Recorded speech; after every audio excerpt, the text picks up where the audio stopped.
My husband's sister gave me a shirt that said, "Mother-in-law in training." I asked what that meant. She said, "You'll get it when you're older and have to deal with your son's choices." I said, "Funny, I was just thinking how lucky he'll be if he marries someone nothing like you." It was a bright Sunday morning in Charleston, South Carolina. The kind where the sun casts a golden hue over the historic streets and the scent of blooming jasmine fills the air. My husband, Mark, and I were headed to his mother's house for a family brunch. These gatherings were a regular affair, filled with Southern comfort food and the usual family banter. As we arrived, the familiar creak of the porch swing greeted us. Inside, the aroma of freshly baked biscuits and sizzling bacon enveloped us. The dining room was abuzz with chatter, laughter, and the clinking of glasses. Amidst the spread of grits, fried chicken, and collard greens, my sister-in-law, Jessica, approached me with a neatly wrapped package. "Here, thought you'd appreciate this," she said, her lips curving into a smile that didn't quite reach her eyes. Surprised, I took the package, the weight of it unfamiliar. As I peeled back the wrapping paper, a T-shirt emerged, boldly emblazoned with the words, "Mother-in-law in training." A hush fell over the table, all eyes turning to me. Confused, I held up the shirt. "What does this mean?" I asked, my voice steady but laced with uncertainty. Jessica leaned in slightly, her tone dripping with condescension. "You'll get it when you're older and have to deal with your son's choices." The room seemed to shrink, the walls pressing in as the weight of her words settled over me. A flush crept up my neck, but I refused to let her see me falter. With a calmness I barely felt, I responded, "Funny. I was just thinking how lucky he'll be if he marries someone nothing like you." The silence that followed was deafening. Jessica's face turned a shade of crimson I'd never seen before. She quickly looked away, focusing intently on her plate. Mark, seated beside me, reached under the table to give my hand a reassuring squeeze. To understand the gravity of this exchange, you need to know a bit about Jessica. As the eldest of 3 siblings, she had always been the family's shining star. Her achievements were celebrated with grandiosity, her missteps swiftly brushed under the rug. Mark, on the other hand, often felt like an afterthought, his accomplishments acknowledged with a mere nod. From the moment I entered the family, Jessica made it clear that I was an outsider. She would make snide remarks about my career choices, question my decisions, and often belittle me in front of others. I endured her behavior for the sake of family harmony, but the T-shirt incident was the final straw. After that brunch, I decided it was time to set boundaries. I began by limiting our interactions, politely declining invitations to events where Jessica would be present.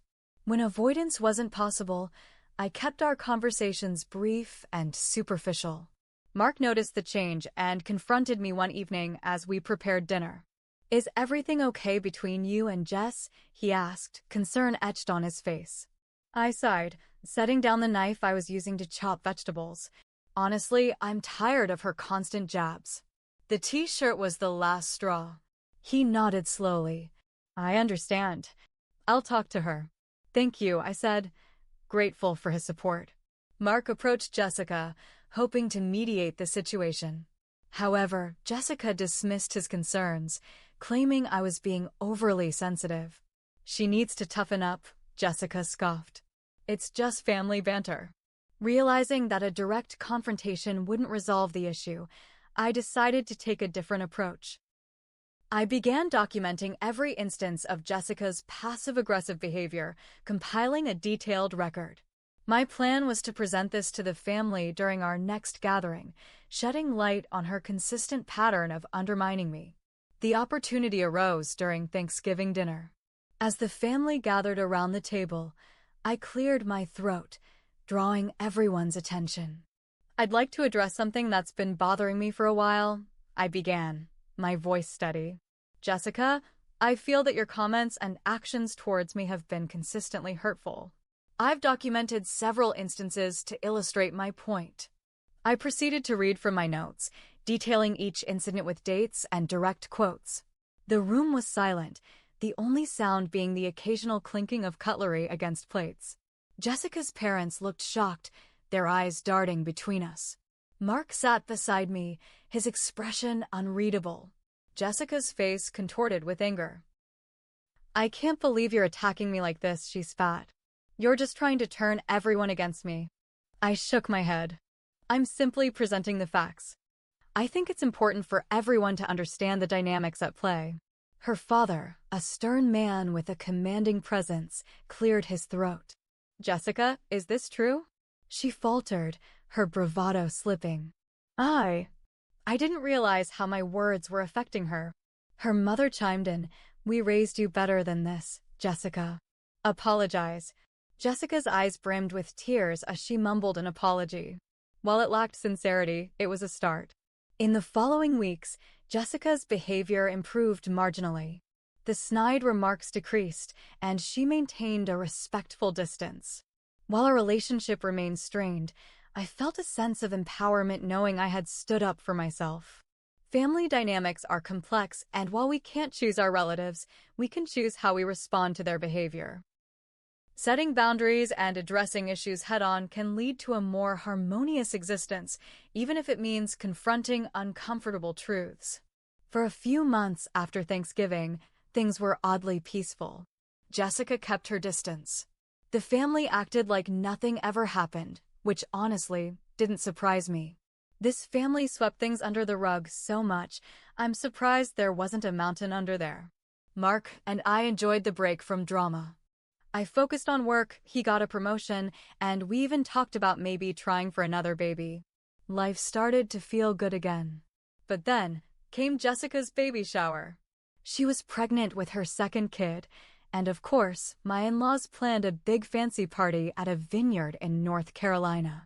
It was supposed to be classy, elegant, low-key.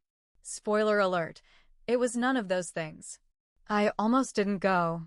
I was still sore about everything and wasn't thrilled to be in a room full of people pretending Jessica was the Queen of the Carolinas. But Mark asked me to go for family. So I did.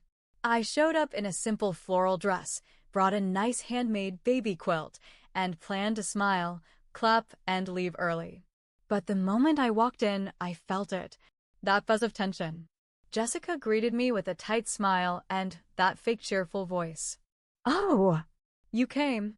I wasn't sure if you'd show after our little chat at Thanksgiving." I smiled. "Wouldn't miss it." She showed me to a seat near the front, right next to a woman I didn't recognize. I said hello. The woman didn't smile back. Just gave me a once-over and turned away. Odd. The game started, the speeches started, and that's when it got weird. One of Jessica's friends stood up to give a toast. She clinked her glass and said, loud and proud, "Here's to Jessica. May her daughter never have to deal with the kind of in-laws we've all heard about." The room erupted in laughter. My stomach dropped. Heads turned. Some people looked awkward, others just laughed along. I didn't move. I didn't speak. I just stared at Jessica. She met my eyes with the smuggest grin I've ever seen. I realized right then, she planned this. That woman next to me? One of her circle, watching me for a reaction. The toast? A hit job, plain and simple. I excused myself to the restroom, hands shaking. Mark followed me a minute later. "What the hell was that?" I hissed. He looked pale. "I don't know. That wasn't okay. She did that on purpose." "And your mother laughed, Mark." He didn't have an answer. I left early, obviously. A week after the baby shower, Mark and I were having dinner when his phone buzzed. He glanced at it, frowned, then handed it to me. It was a Facebook post. Jessica's. It read, "Had a lovely shower surrounded by real friends and family. No fakes, no drama, no manipulators. Just love. Can't wait to raise a daughter who doesn't let bitter women teach her how to act." I blinked. "She tagged me," I said flatly. "Yup." My name was tagged. She wanted me to see it. She wanted the war. I didn't even respond. I just logged off. But I knew she wasn't done. She wanted me out of the family picture, one way or another. About 2 weeks later, Mark came home from work with a weird look on his face. He didn't even take off his jacket. He just sat on the couch, stared at the wall, and said, "Jessica told Mom and Dad you're trying to turn me against the family. She said you've been spying on her, that you're jealous of her, and she said you might be having an affair." I blinked. "Excuse me?" He nodded slowly. "She said someone saw you having lunch with a man in Charlotte." That was true. I had lunch with a guy in Charlotte. His name was Owen. He's my boss. And it was about a potential internal transfer I'd been offered. Totally above board. "She's reaching," I said. "She's scared because she can't control me anymore." Mark just kept staring at the floor. Mom believed her. I laughed. I actually laughed. Of course she did. Because Jessica has been playing them her whole life. And guess what? They're going to turn on you next too. That night, I started writing everything down again. Every word, every post, every lie. Because Jessica wasn't just petty anymore, she was dangerous. And I wasn't going to let her ruin my family.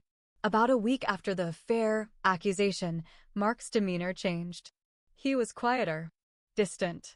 He'd stay late at work, barely talk during dinner, and every time he checked his phone, his face would tense up. At first, I thought maybe he was mad at me. Then I wondered if Jessica had said something worse. So I asked, "What's going on?" He looked tired. "Mom invited me to lunch yesterday. She said Dad wants me to get ahead of this mess, meaning you. They think I should start documenting your behavior." I laughed again. But this time, it hurt. "Mark, are you serious?" He didn't even defend them. Just shrugged. "I told them to knock it off. But they think you're pulling me away from the family. That maybe you're trying to isolate me." I was floored. Jessica wasn't just talking trash anymore. She was planting seeds. She was framing me as unstable, manipulative, dangerous. "They're trying to set me up," I whispered. Mark didn't answer. 2 days later, I got a call from my boss, Owen. He sounded weird. "Hey, just a heads up. Someone called the office anonymously. Said you were emotionally unstable and that you were being investigated for harassment." I felt like I'd been punched. What? That's insane. Who would? And then it hit me. Jessica. I hadn't told her about Owen. But she'd mentioned that post about the lunch in Charlotte. She must have seen a tagged photo or overheard something. She dug and found his name. "You're not in trouble," Owen said. HR flagged it, asked questions, but I told them it was probably a prank. My stomach twisted. This isn't a prank. This is personal. He paused. "Should we be worried?" "No," I said. "But she should." That night, I did something I never thought I'd do. I created a burner Facebook account. I added a few random photos, made it look real, and started watching. Jessica's friend list was mostly locked down, but her friends' profiles? Not so much. That's how I found it, a closed Facebook group called Real Moms of the South. Run by, you guessed it, Jessica. She was posting about me. Not by name, but it was clear. What do you do when your brother marries someone who plays victim every time she's called out? Do I let my kids grow up around someone who fakes being sweet but spreads lies about her family? Comment after comment. All her friends chiming in, validating her, telling her to cut the toxic out. She was grooming them, building a narrative where I was the villain and she was the hero standing up for her family. But here's where it got interesting. Buried deep in a thread, one of her friends slipped. She wrote, "I still think you should have used that old pic. Would have been poetic justice." And Jessica replied, "Tempting, but we're not going nuclear. Yet." I didn't know what photo they meant. But now I knew there was more. 2 days later, I got a text from a random number. No message. Just a picture. It was from years ago. Me at a bachelorette party in Miami, wearing a cheap fake veil, surrounded by shots. One of those wild, laugh-it-off moments. I wasn't even doing anything inappropriate. Just having fun. But the photo was edited. Someone added fake captions suggesting drugs, bad behavior, and even infidelity. It was clearly meant to look bad. and it was meant to spread. I froze. Called Mark. Sent him the photo. Jessica? He asked. Who else? He was quiet for a long time. Okay, I'm done defending her. I hired a private investigator the next day. I was done playing defense. I gave him Jessica's name, her address, her husband's name, even some of her friends. I told him I wasn't looking to destroy her. I wanted proof. Solid, clean, unbiased proof. I needed to know what she was hiding. It didn't take long. 1 week later, I got a report. Turns out Jessica's perfect life was a little cracked. Her husband had filed for a separate bank account 4 months ago. There were credit card charges in Asheville for nights Jessica claimed she was visiting mom. She had 2 profiles on dating apps under a different name, all hidden behind dummy email addresses. I sat there, holding the printed report, shaking. She was hiding a whole secret life, and yet she was the one trying to paint me as a fraud. The worst part? The PI also found a property Jessica had recently visited, registered under her maiden name. A rental cabin in the Blue Ridge Mountains. Remote. No photos on Airbnb, no reviews. Just booked weekends, all paid in cash. And guess who she'd met there? One of the admins from her Facebook mom group. A man. I felt like I couldn't breathe. Not because I cared about her cheating, but because it showed how far she was willing to go to pretend her life was perfect, while quietly tearing mine apart. This wasn't just jealousy. This was something deeper. Maybe resentment. Maybe obsession. I didn't know yet. But I knew one thing. The truth always surfaces. And I was going to make sure everyone saw it. After I read the report, I didn't react right away. I sat with it. I thought. Then I made a plan. I wasn't going to expose her with rage. I was going to be smart. She wanted war? Fine. But this time, I wasn't just defending myself, I was going to burn down every lie she ever told. I called Mark into the living room. Showed him the report. Every page. He didn't say anything for a long time. Finally, he said, "You want to show this to Mom and Dad?" I nodded. Not yet. First, I want to see how far she'll go. The next family gathering was Easter. Jessica was there, of course, glowing and smug. She gave me a plastic smile and a hug like we were friends. Then she gave me a gift. Another t-shirt. This one said, "Better luck next wife." I laughed out loud. "Oh, that's good," I said. She blinked, confused. "What?" "I just didn't realize you were this desperate. But now I know." She looked at me like I'd lost my mind. "You okay?" "Oh, I'm great," I smiled. "You should enjoy this Easter. Might be your last one with all your secrets." Her face twitched. Then I stood up, clinked a fork to my glass, and said, "Actually, since we're all here, I have something to share." I pulled out the manila envelope I'd brought in my purse. Passed it to her parents. Mark helped me hand out copies. Jessica's husband got one, too. Her face was frozen. "What is this?" her dad asked. I stood straight. "This is who your daughter really is. And what she's been doing behind all your backs." Gasps. Silence. Then the sounds of paper flipping. Confusion. Anger. Jessica tried to grab the copies. "This is fake. She made all this up." Mark stepped in. "No, Jess. We hired a licensed investigator. Everything in there is verified." Her mom looked pale. "You have a cabin in another name?" Jessica stammered. It's not like that." And then her husband stood up. "You lied to me. You said you were visiting your sister." Jessica snapped. "Oh, please, like you're perfect?" Her dad slammed his hand on the table. Enough. The room was a mess. Her lies about me, about her life, were unraveling in front of everyone. She tried to cry, tried to beg, but nobody was buying it. In the days that followed, everything blew up. Jessica's husband moved out. Her mom stopped speaking to her. She got dropped from her job as a family lifestyle coach on Instagram. Someone leaked her fake accounts to her followers. Her reputation? Torched. But here's where I messed up because I wasn't done. I leaked the photo too. The bachelorette party pic she tried to use against me? I posted the original, and next to it, the edited one she tried to smear me with. I wrote a long post explaining what she'd done. It went viral. Strangers praised me. Clapback queen. Revenge goals. But deep down, I didn't feel good. I felt cold. Because even though she deserved it, I had crossed the line too. And Mark, he started pulling away. A few weeks later, Mark sat me down. "I'm leaving," he said. My chest tightened. "What?" "I love you.